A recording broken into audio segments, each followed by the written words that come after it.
বাংলাদেশের ট্রাভেল এজেন্সিগুলো যখনই শুনতে পারলো দুবাই থেকে ছুটিতে আসা প্রবাসীদের ভিসা অটোমেটিক ক্যান্সেল হয়ে যাচ্ছে, যখন দুবাই প্রবাসীরা দুবাই ফিরে যাওয়ার জন্য ছটফট করতেছে, ঠিক তখনই তারা এক একটা টিকিটের দাম উঠালো 90 থেকে 1 লাখের উপরে।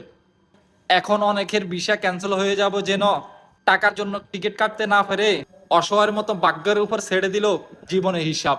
খুবই দুঃখের বিষয়। প্রবাসীদের কোনো রাষ্ট্র নাই, সরকার নাই, মন্ত্রী নাই। প্রবাসীরা যাহবর, বাড়িঘর, স্বাধীন দেশ থাকা সত্ত্বেও প্রবাসীরা যাহবর। আমরা প্রবাসীরা দিনের পর দিন, মাসের পর মাস, বছরের পর বছর দেশের মায়া ত্যাগ করে এই প্রবাসী মাটিতে টাকা রোজগার করে দেশের রেমিটেন্স পাঠায়। ওই রেমিটেন্সের দ্বারা আজকে দেশ এত উন্নত, দেশের অর্থনীতি এত উন্নত, অথচ এই আমাদের প্রবাসীদের উপর এত অন্যায় অবিচার, এই কেমন আইন, এই কেমন নীতি। সরকারের কাছে আমরা এটা জবাব চাই, এটা তীব্র নিন্দা প্রতিবাদ জানাই।